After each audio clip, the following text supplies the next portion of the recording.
Shalom anak muda yang dikasihi Tuhan. Selamat malam.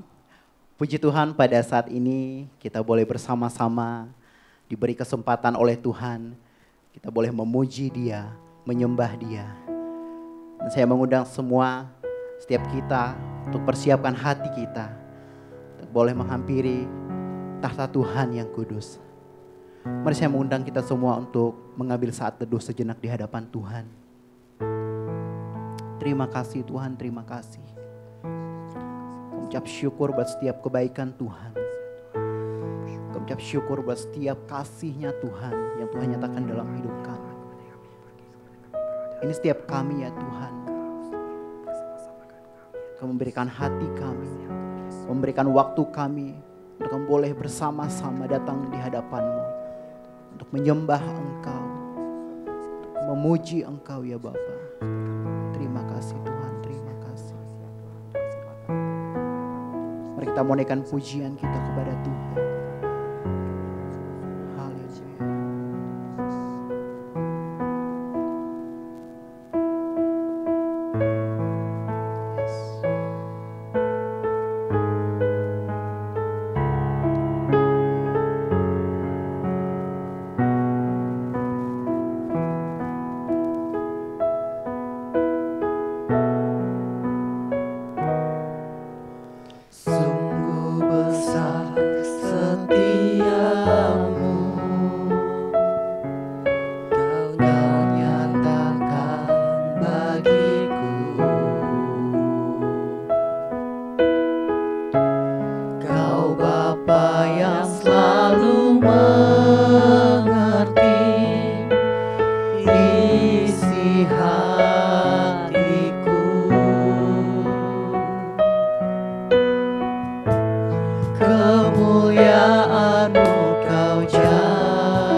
Kita ucap syukur ya Tuhan.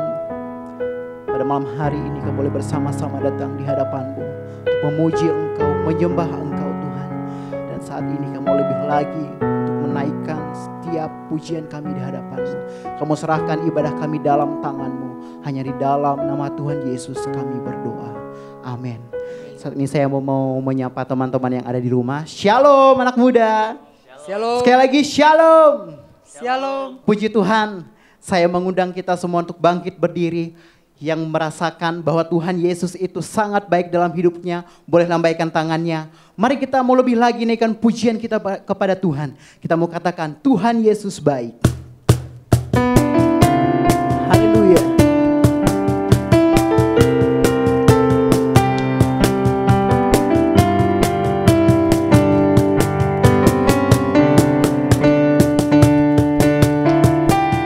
Tiada berkesudahan kasih setiamu Tuhan, selalu baru rahmat-Mu bagiku. Amin. Hari berganti hari, tetap kulihat kasih-Mu, tak pernah berakhir di hidupku. Bersama-sama jempolnya. Tuhan Yesus baik, Amin. sungguh amat baik, untuk selama-lamanya. Tuhan Yesus baik, Tuhan Yesus baik. Tuhan Yesus baik, sungguh amat baik, untuk selama-lamanya. Tuhan Yesus baik, Tiada berkesudahan. tiada berkesudahan kasih setiamu Tuhan, selalu baru rahmat-Mu bagiku. Hari berganti hari, tetap kulihat kasih-Mu, tak pernah berakhir di hidupku. Tuhan Yesus baik, sungguh amat baik, untuk selama-lamanya. Tuhan Yesus baik, Tuhan Yesus baik. Tuhan Yesus baik, Amin. sungguh amat baik, untuk selama-lamanya. Tuhan Yesus baik, Tuhan Yesus baik. Tuhan Yesus baik, Na na na na. sungguh amat baik, Na na na na. untuk selama-lamanya. Tuhan Yesus baik, Tuhan Yesus baik. Tuhan Yesus baik, Na na na na na. sungguh amat baik, Na na na na. untuk selama-lamanya. Tuhan Yesus baik, Untuk selama-lamanya. untuk selama-lamanya. Sampai selama-lamanya. Sampai selama-lamanya. Untuk selama-lamanya. Selama-lamanya. Tuhan Yesus baik. Haleluya, haleluya. Teman-teman saya persilakan untuk duduk kembali. Ya puji Tuhan, tiba saatnya kita akan mendengarkan kebenaran firman Tuhan yang akan disampaikan oleh hambanya. Mari kita mau siapkan hati kita. Kita mau siapkan waktu kita lebih lagi untuk mendengarkan kebenaran firman Tuhan. Yes, Tuhan.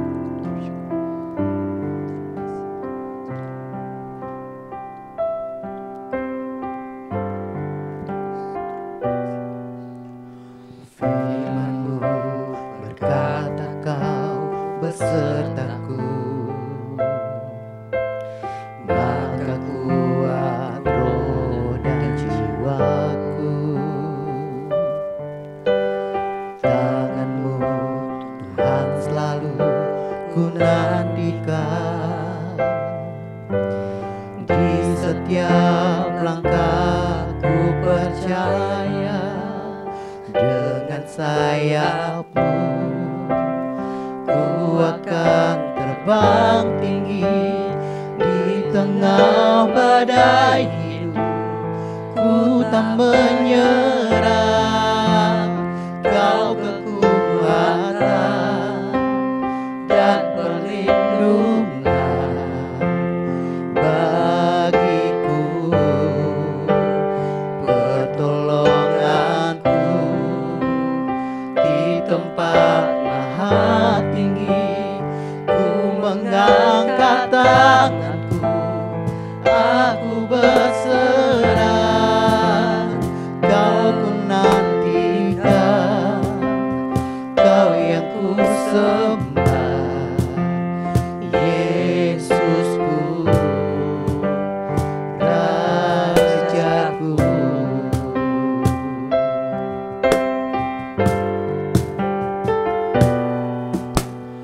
Firman-Mu berkata, Kau besertaku, maka kuat roh dan jiwaku. Tangan-Mu Tuhan selalu ku nantikan, di setiap langkahku percaya, dengan sayap-Mu ku akan terbang tinggi di tengah badai hidup. Ku tak menyerah, Kau kekuatan dan perlindungan bagiku, pertolongan-Mu di tempat maha tinggi.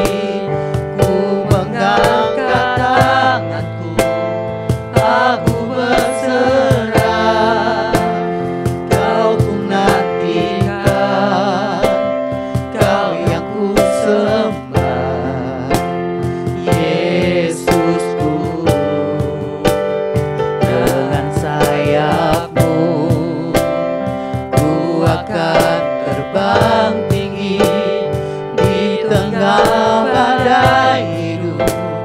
Ku tak menyerah, Kau kekuatan dan perlindungan bagiku, pertolonganku di tempat maha tinggi.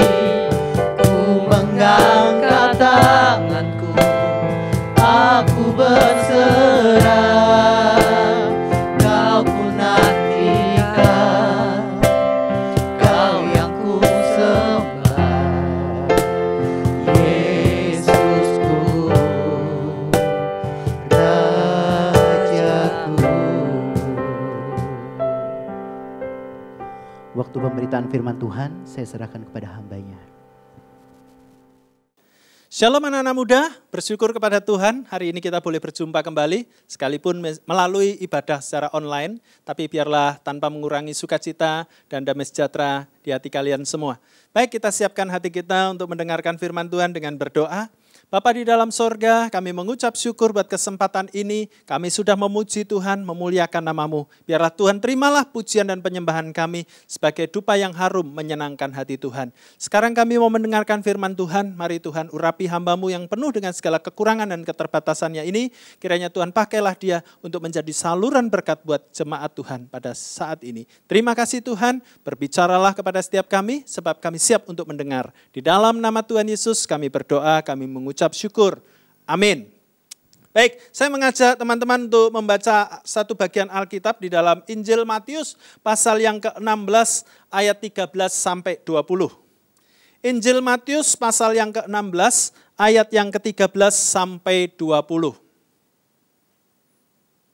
Tema kita pada hari ini, Who is Jesus? Ya. Sekali lagi, Injil Matius pasal yang ke-16 ayat 13 sampai 20. Siapakah Yesus? Kalau sudah ketemu, saya bacakan buat teman-teman, yaitu dari Matius pasal 16 ayat 13 sampai ayat yang ke-20. Demikianlah firman Tuhan. Setelah Yesus tiba di daerah Kaisarea Filipi, ia bertanya kepada murid-muridnya, kata orang, siapakah anak manusia itu? Jawab mereka, ada yang mengatakan Yohanes Pembaptis, ada juga yang mengatakan Elia, dan ada pula yang mengatakan Yeremia atau salah seorang dari para nabi. Lalu Yesus bertanya kepada mereka, tetapi apa katamu? Siapakah aku ini? Maka jawab Simon Petrus, engkau adalah Mesias, anak Allah yang hidup. Kata Yesus kepadanya, berbahagialah engkau Simon bin Yunus, sebab bukan manusia yang menyatakan itu kepadamu, melainkan Bapa-Ku yang di surga. Dan aku pun berkata kepadamu, engkau adalah Petrus, dan di atas batu karang ini aku akan mendirikan jemaatku, dan alam maut tidak akan menguasainya. Kepadamu akan kuberikan kunci kerajaan surga, apa yang kau ikat di dunia ini akan terikat di surga, dan apa yang kau lepaskan di dunia ini akan terlepas di surga. Lalu Yesus melarang murid-muridnya supaya jangan memberitahukan kepada siapapun bahwa ia Mesias. Teman-temanku yang terkasih di dalam Tuhan, pertanyaan ini sepertinya sederhana. Siapa Yesus? Pertanyaan yang sebetulnya mudah untuk dijawab, tetapi karena ini menjadi sebuah tema, tentu saja saya harus memikirkan lebih mendalam. Bukan hanya sekedar menjawab atau asal jawab. Sebab kalau mungkin yang bertanya sesama orang Kristen, kita akan menjawab, Yesus itu Tuhan dan Juru Selamat. Orang Kristen itu mengerti dan memahaminya. Tetapi bagaimana dengan orang-orang yang tidak percaya kepada Tuhan? Orang-orang di luar Kristen, bagaimana mereka tahu untuk mengenal siapa Yesus? Kalau ditanya, kamu tahu siapa Jokowi enggak? Kenal enggak sama Jokowi? Mungkin saudara berkata, saya enggak kenal, tapi saya tahu aja. Yang paling mengenal Jokowi adalah istrinya. Saudara, berarti kita harus ada satu pengenalan secara pribadi siapa Yesus itu.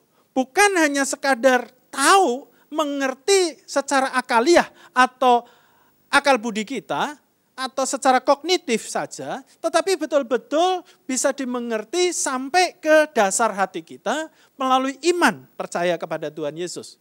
Tentu tidak sederhana, tidak mudah untuk menjelaskan kepada orang lain siapa Yesus. Karena ternyata pada zaman kontemporer ini, di masa kini ini, sebetulnya sudah berkembang begitu banyak ajaran-ajaran tentang Kristologi. Tentu saja kebanyakan pandangan-pandangan itu tidak tepat. Yang paling tepat, yang paling benar adalah berdasarkan Alkitab, firman Tuhan. Baik perjanjian lama maupun perjanjian baru. Tetapi ada begitu banyak pandangan-pandangan yang telah keliru, bahkan sampai menyimpang, sampai menjadi ajaran yang sesat. Saya memberikan ada beberapa contoh di sini. Menurut saksi Yehova, ini jelas ajaran yang sesat. Mereka berkata bahwa Roh Kudus dan Yesus bukanlah pribadi yang sama. Menurut orang-orang saksi Yehova, yaitu bahwa Yesus bukanlah Tuhan karena ia diciptakan atau makhluk. Jadi Yesus itu ciptaan atau yang diciptakan atau makhluk. Yesus adalah seorang Mesias. Ia pada awalnya adalah makhluk roh seperti malaikat dan ciptaan Yehova atau Yehova yang pertama yang hidup sangat lama di surga. Itulah pandangan saksi Yehova. Jelas ini keliru, saudaraku. Yesus bukan ciptaan, Yesus adalah pencipta.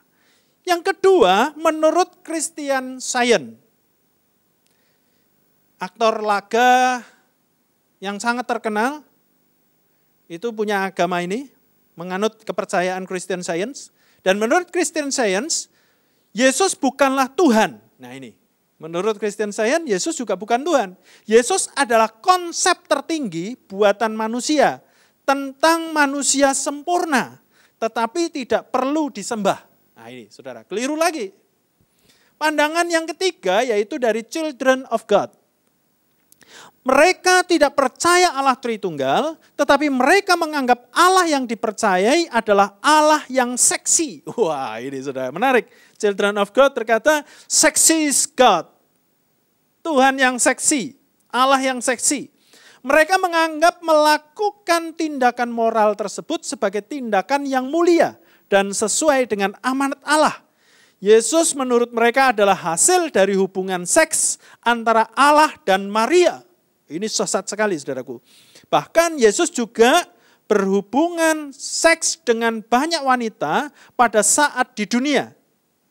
Roh Kudus bukan satu di antara Allah Tritunggal, melainkan menurut Children of God, melainkan obat kuat dalam hubungan cinta dan seks. Bayangkan saudaraku, ini sangat menyimpang. Dan ajaran yang keempat yaitu Mormon. Ajaran Mormon mengajarkan bahwa Yesus Kristus adalah Lucifer yang dilahirkan dari hubungan Allah dengan Maria. Yesus juga dikatakan menikah dengan Marta dan Maria, serta memiliki keturunan sebelum disalib. Mormon mempercayai bahwa Yesus adalah Allah karena setiap manusia dapat menjadi Allah. Waduh, ini saudaraku, ini ajaran Mormon.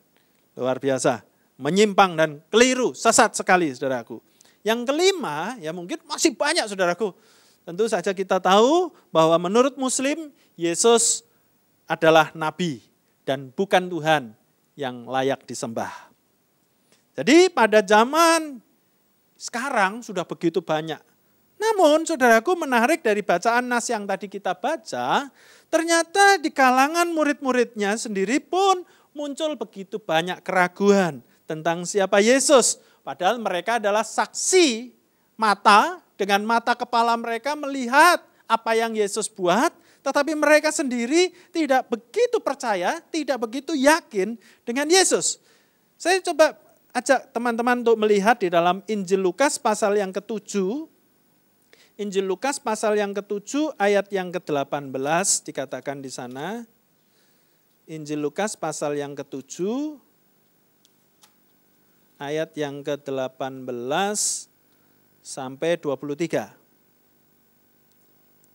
Ketika Yohanes mendapat kabar tentang segala peristiwa itu dari murid-muridnya, ia memanggil 2 orang dari antaranya dan menyuruh mereka bertanya kepada Tuhan, "Engkaukah yang akan datang itu atau haruskah kami menantikan seorang lain?" Ini Yohanes Pembaptis mengutus 2 orang untuk bertanya kepada Yesus. Ketika kedua orang itu sampai kepada Yesus, mereka berkata, "Yohanes Pembaptis menyuruh kami bertanya kepadamu, engkaukah yang akan datang itu atau haruskah kami menantikan seorang lain?" Pada saat itu Yesus menyembuhkan banyak orang dari segala penyakit dan penderitaan dan dari roh-roh jahat, dan ia mengaruniakan penglihatan kepada banyak orang buta. Dan Yesus menjawab mereka, "Pergilah dan katakanlah kepada Yohanes apa yang kamu lihat dan kamu dengar. Orang buta melihat, orang lumpuh berjalan, orang kusta menjadi tahir, orang tuli mendengar, orang mati dibangkitkan, dan kepada orang miskin diberitakan kabar baik. Dan berbahagialah orang yang tidak menjadi kecewa dan menolak aku." Saudaraku, Yohanes Pembaptis adalah pelopor bagi jalan Yesus. Bagi sebelum Yesus, Yohanes Pembaptis sudah berjalan di depan, membuka jalan bagi Tuhan Yesus. Tetapi di situ justru Yohanes Pembaptis ragu. Apakah ini? Orang ini yang namanya disebut Yesus adalah Mesias yang dinanti-nantikan oleh bangsa Israel. Kalau di hati mereka saja ada keraguan. Bagaimana Yesus menjelaskan kepada mereka yang ragu-ragu itu? Yesus hanya mengatakan kepada mereka bahwa apa yang dikatakan Yesus, saudaraku? Orang buta bisa melihat, orang tuli bisa mendengar, orang lumpuh bisa berjalan. Orang yang mati bisa dibangkitkan. Kira-kira menurut kalian, siapa aku ini? Apa ada nabi biasa, seorang biasa, bisa melakukan semua mujizat-mujizat seperti itu. Itu baru sebagian kecil. Injil Yohanes bahkan dikhususkan, di dalam Injil Yohanes itu bagaimana supaya orang percaya kepada Yesus. Yohanes memberikan 7 tanda kepada kita sekalian. Maka kalau saudara mungkin ada sebagian keraguan, baca Injil Yohanes. Kalau mau baca sebetulnya perjanjian baru dari Injil Matius, Markus, Lukas, Yohanes, saudara akan bisa mengenal Yesus dengan baik. Yohanes saja secara khusus dia menyebutkan 7 tanda dari Yesus. Jadi Yohanes ini ingin mengajak kita, para pembaca, untuk bagaimana melihat dengan mata iman bahwa Yesus itu betul-betul Tuhan. Saya tunjukkan buktinya bahwa dia adalah Tuhan. Tanda yang pertama yang dia buat adalah ia mengubah air menjadi anggur. Memang mujizat ini tidak ditulis di Injil yang lain, tetapi ini Injil yang luar biasa. Injil Yohanes ini menceritakan bagaimana Yesus melakukan mujizatnya yang pertama. Yaitu mengubah air biasa, air bening, air putih biasa. Tetapi diubah oleh Tuhan Yesus menjadi anggur. Ini satu mujizat yang luar biasa. Tidak mungkin kita bisa melakukan, orang biasa bisa melakukan. Karena antara air dengan anggur itu berbeda sifatnya. Yesus buat. Di Kana, itulah mujizat yang pertama. Seharusnya dari mujizat pertama ini saja kita seharusnya percaya bahwa Yesus ini bukan orang sembarangan. Yesus ini adalah Tuhan sendiri. Kalau ada agama lain yang mengatakan bahwa Yesus waktu masa kecilnya dia membuat dari tanah liat sebuah bentuk burung, kemudian ditiup, lalu burung itu menjadi hidup. Burung yang terbang, bisa terbang. Ya, Alkitab tidak mencatat itu. Sebetulnya Tuhan juga tidak perlu melakukan itu. Karena Tuhan itu pencipta. Dia tidak perlu burung sudah banyak, dia ciptakan burung lagi. Tapi itu di luar Alkitab. It's okay lah, terserah.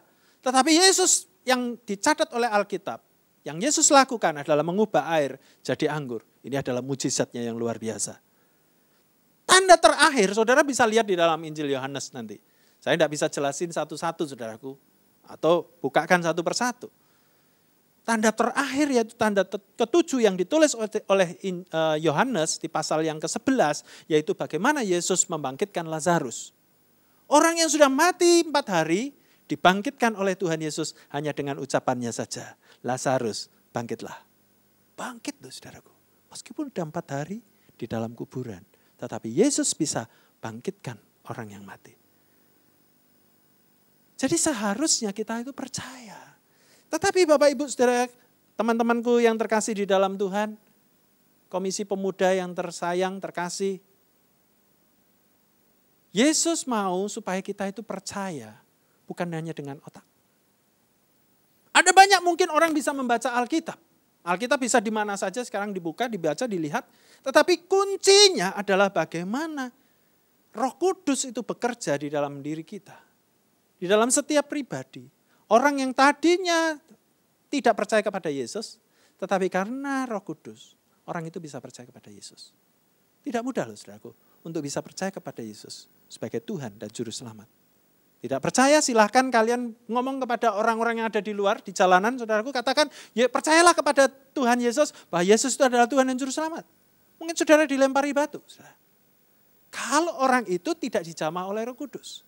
Jadi karena pemilihan Allah sebelum dunia ini dijadikan, memilih saya dan saudara, maka saudara dan saya oleh Roh Kudus diinsafkan untuk bertobat dari dosa-dosa kita dan menerima Yesus sebagai Tuhan dan Juru Selamat kita. Itu pekerjaan Roh Kudus. Sehingga kita bisa beriman kepada Yesus. Karena di dalam 1 Korintus pasal 12 ayat yang ketiga, dikatakan di sana, 1 Korintus 12 ayat yang ketiga, karena itu aku mau meyakinkan kamu bahwa tidak ada seorang pun yang berkata-kata oleh Roh Allah dapat berkata, terkutuklah Yesus. Dan tidak ada seorang pun yang dapat mengaku Yesus adalah Tuhan selain oleh Roh Kudus. Kalau tadi kita membaca bahwa Petrus bisa mengucapkan bahwa Yesus adalah Mesias. Yesus adalah Tuhan yang hidup. Itu bukan dari dirinya sendiri, tetapi dari Bapa yang memberikan kesaksian melalui Petrus. Kita bisa berkata bahwa Yesus adalah Tuhan bukan dari diri kita sesungguhnya, tetapi dari Roh Kudus yang bekerja di dalam kita. Kalau ada Roh Kudus di dalam kita tidak akan pernah bisa menyangkal Yesus. Bahwa Yesus adalah Tuhan dan Juru Selamat kita. Kembali kepada pertanyaan kita. Menurut teman-teman, siapakah Yesus? Menurut teman-teman, siapakah Yesus? Bukan kata orang, bukan kata si A, bukan kata pendeta. Tetapi menurut sekalian, siapakah Yesus? Dibutuhkan pengenalan secara pribadi dengan Yesus. Membaca Alkitab, merenungkannya siang dan malam. Lalu mengalaminya dalam kehidupan kita. Maka saudara akan bisa merasakan, bisa mengalami, bisa berjumpa secara pribadi dengan Yesus. Sehingga bukan kata orang, aku mengenal Yesus. Tetapi aku boleh mengalami secara pribadi dengan Tuhan. Mudah untuk kita bisa berkata, Yesus adalah Tuhan dan Juru Selamat. Tetapi pernahkah saudara mengalaminya? Berbicara tentang Yesus sebagai Tuhan, berarti dia adalah yang tertinggi. Kurios, Tuhan dia. Penguasa tunggal atas alam semesta dan layak disembah. Itu Tuhan. Bukti dia Tuhan, kuasanya tak terbantahkan. Tidak ada nabi yang bisa melakukan mujizat seperti yang Yesus lakukan. Perkataannya semuanya tergenapi. Tidak ada perkataannya yang meleset. Ketika dia berkata kepada bait Allah, teman-temannya, murid-muridnya berkata, ditunjukkan, lihat bait Allah itu. Nanti akan saya robohkan dan pada hari yang ketiga saya bangun kembali. Wow, mereka protes. Siapa orang ini? Kami membangunnya bertahun-tahun, dia bangun hanya 3 hari saja. Maksudnya dirinya, Yesus. Yesus sebelum kematiannya dia sudah menubuatkan dirinya sendiri. Bahwa dia nanti akan mati, tapi pada hari yang ketiga dia akan bangkit kembali. Dan itu tepat seperti apa yang dikatakannya terjadi. Dia Tuhan, dia tahu apa yang akan terjadi. Kematahuannya luar biasa. Perkataannya tergenapi. Belum lagi bagaimana kelahirannya. Ya, kalau sebentar lagi kita akan merayakan Natal, teman-teman. Kelahirannya ini sudah dinubuatkan bertahun-tahun, berabad-abad. Mana ada manusia yang sebelum lahir dia sudah dibicarakan, dia sudah diceritakan, sudah diramalkan akan kelahirannya. Selain daripada Yesus Kristus. Kelahirannya bahkan juga telah memisahkan kalender dunia. Di mana kalender sebelum Tuhan Yesus disebut before Christ atau sebelum Kristus. Jadi kalau menghitung misalnya Yesaya hidup kapan? Yesaya hidup itu 600 tahun sebelum Yesus. Jadi sebelum kelahiran Yesus itu dihitung mundur. Tetapi sekarang kita sudah hidup setelah Yesus. Tahun Masehi ini dipisahkan oleh kelahirannya. Kelahiran manusia mana yang bisa mengubah kalender seluruh dunia? Yang bisa mempengaruhi seluruh dunia. Di mana dunia ini mengikuti kalender tersebut. Tahun Masehi, yaitu tahun kelahiran. Di mana Yesus lahir ke dunia ini. Kelahirannya dahsyat, kebangkitannya. Mayatnya kita tidak temukan lagi di dunia ini, tidak ada. Karena dia bangkit. Dia naik ke surga. Tidak ada manusia yang seperti dia. Itulah dia Tuhan. Dan masih banyak lagi. Tetapi tanpa Roh Kudus, saya dan saudara tidak akan bisa percaya. Ya, meskipun ditunjukkan bukti-bukti ini semua, tetapi kalau saudara tidak ada dalam Roh Kudus, diinsafkan oleh Roh Kudus, kalian tidak mungkin bisa percaya kepada Yesus. Mungkin kalian bisa percaya saja, tetapi belum tentu mau mempercayakan. Sebab firman Tuhan berkata di dalam Yakobus pasal 2 ayat yang ke-19, dikatakan di sana Yakobus pasal 2 ayat yang ke-19, engkau percaya bahwa hanya ada satu Allah saja. Itu baik, tetapi setan-setan pun juga percaya akan hal itu dan mereka gemetar. Bayangkan saudara, bahwa setan-setan itu bisa melihat, karena mereka makhluk roh, mereka bisa melihat Tuhan. Dengan mata mereka, mereka bisa melihat Tuhan. Jelas, lebih jelas dibanding kita. Kita percaya kepada Tuhan dengan iman. Kita tidak pernah lihat Tuhan. Tapi setan itu melihat Tuhan. Jelas sekali. Tetapi mereka tidak pernah percaya dan mempercayakan hidupnya. Ini, percaya dan mempercayakan. Saudara, percaya, oh percaya. Ada Tuhan. Setan pun percaya. Tetapi mereka tidak pernah mempercayakan hidupnya kepada Tuhan. Itu Yesus sebagai Tuhan. Jadi kita kalau mengaku bahwa Yesus sebagai Tuhan, bukan hanya sekedar di ucapan saja. Tetapi mengaku bahwa Yesus adalah Tuhan, berarti dia adalah penguasa tunggal dalam hidupku. Aku layak dan pantas untuk dia harus terima penyembahan daripadaku. Bedakan malaikat, malaikat tidak mau disembah. Ya, malaikat itu yang benar, tidak akan mau disembah. Ya, siapapun, malaikat Gabriel, Mikael, tidak mau disembah. Tetapi Yesus, dia mau disembah karena dia adalah Tuhan. Yang kedua bahwa Yesus adalah juru selamat kita. Dialah yang menyelamatkan kita dari dosa. Dia datang dari sorga, tinggalkan kemuliaannya, kemudian dia hina, datang ke dunia ini.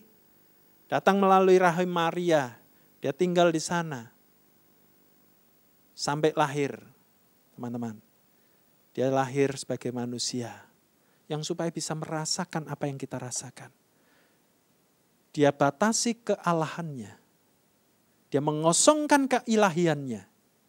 Supaya biar bisa sama dengan kita. Kalau dia datang dengan kemuliaannya, dengan kemahakuasaannya sebagai Allah, maka tidak ada orang yang bisa bertahan berdiri di mukanya, di hadapannya.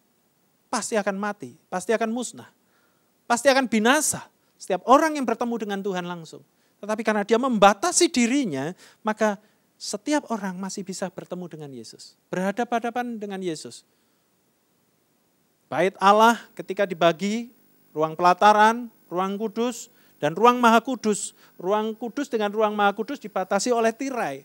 Dan tidak sembarangan orang bisa masuk ke ruang maha kudus, kecuali imam besar. Kalau imam besar itu ada masalah, tidak beres hidupnya, ada dosa, maka dia akan mati. Bayangkan sedahsyat itu Tuhan. Tetapi Yesus membatasi dirinya sampai manusia bisa ketemu sama dia, berbicara langsung dengan dia, bisa menyentuhnya. Supaya bahkan juga dalam kemanusiaannya dia bisa mati di atas kayu salib bagi kita. Kalau dia Allah, mana bisa Allah mati? Karena dia manusia, dia bisa mati. Dia bisa curahkan darahnya, mencucurkan darahnya untuk menebus kita. Dan kebangkitannya menyatakan dia Allah. Dia Allah sehingga dia bisa bangkit pada hari yang ketiga. Ya, dia Tuhan dan dia juru selamat. Ini harus dikombinasikan bahwa kita percaya Yesus adalah Tuhan dan Yesus adalah juru selamat. Kalau kita hanya percaya Yesus Tuhan tanpa kita percaya Yesus juru selamat, maka kita hanya mengabdi dengan keterpaksaan karena dia Tuhan, saya menyembah dia.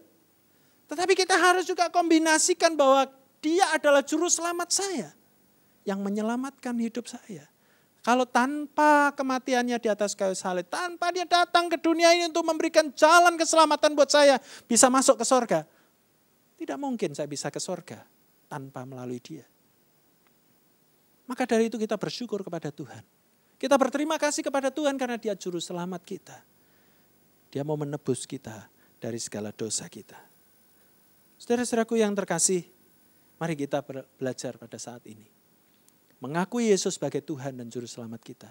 Bukan hanya sekedar di ucapan, bukan hanya sekedar di pikiran.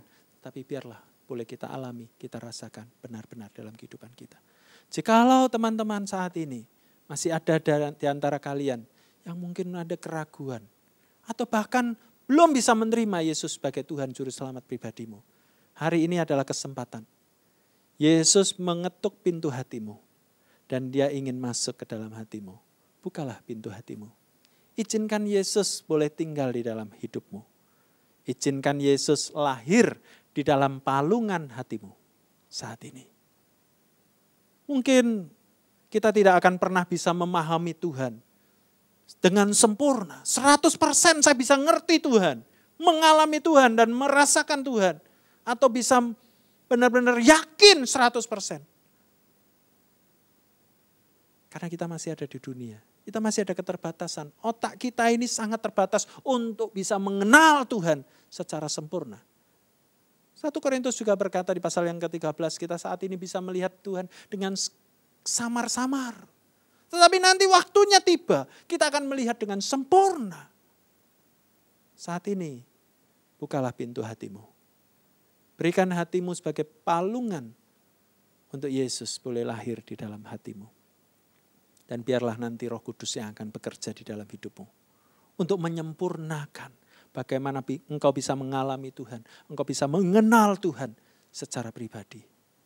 Sehingga engkau dapat berkata, ya, engkau adalah Mesias. Engkau adalah Tuhan dan Juru Selamatku. Mari kita berdoa.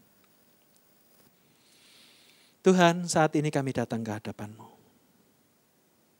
Ada di antara kami mungkin yang ragu. Tetapi biarlah Tuhan pada saat ini. Bukan melalui perkataan hamba-Mu ini Tuhan. Tapi biarlah Roh Kudus yang bersaksi kepada setiap anak-anak-Mu Tuhan dimanapun mereka saat ini berada. Jikalau ada mereka yang ragu. Tetapi jangan biarkan mereka sampai tersesat. Oleh pengaruh-pengaruh paham-paham atau isme-isme. Atau pandangan-pandangan yang sesat dan keliru saat ini yang berkembang di muka bumi ini. Tetapi biarlah Roh Kudus memberikan kesaksian yang benar supaya kami boleh mengaku dengan mulut kami dan hati kami percaya bahwa Engkau Yesus adalah Tuhan dan Juru Selamat kami. Terima kasih Tuhan. Meteraikanlah firman-Mu di dalam hati kami semua supaya kami boleh semakin hari semakin percaya bahwa Engkaulah Tuhan dan Juru Selamat kami yang hidup. Terima kasih Tuhan. Ini doa kami, dengarlah. Dalam nama Yesus kami berdoa. Haleluya. Amin. Tuhan Yesus memberkati. Terima kasih kepada hamba-Nya yang sudah menyampaikan kebenaran firman Tuhan. Kiranya firman Tuhan yang sudah disampaikan boleh menjadi berkat bagi kita semua. Dan bagi teman-teman tetap semangat untuk mengikuti ibadah Komisi Pemuda maupun ibadah umum meskipun lewat online. Dan saat ini kita akan mengakhiri ibadah kita pada malam hari ini. Dan untuk doa berkat saya serahkan kepada hamba-Nya. Baiklah teman-teman, kita akan mengakhiri persekutuan kita pada malam hari ini. Mari kita akan berdoa sekali lagi untuk menutup ibadah kita. Terima kasih Tuhan, kami bersyukur buat kasih setia-Mu. Engkau sudah memimpin persekutuan kami dari awal pertengahan ke akhirnya. Berkatilah Tuhan anak-anak muda dimanapun mereka berada, baik dalam usaha pekerjaan ataupun mereka ada yang studi, biarlah Tuhan Kau berkati masa depan mereka, supaya masa depan mereka adalah masa depan yang gilang gemilang, Tuhan dipermuliakan. Terima kasih Tuhan. Sebentar kami akan berpisah, tetapi biarlah Tuhan memberkati setiap anak-anak-Mu Tuhan. Kiranya kasih karunia dari Allah Bapa yang sempurna, anugerah keselamatan dari Tuhan Yesus Kristus, kekuatan penghiburan dan pertolongan Allah Roh Kudus akan senantiasa menyertai kalian mulai dari saat ini sampai selama-lamanya. Di dalam nama berkat Tuhan Yesus Kristus kami berdoa, kami ucap syukur. Haleluya. Amin. Amin. Tuhan Yesus memberkati. Sampai jumpa lagi.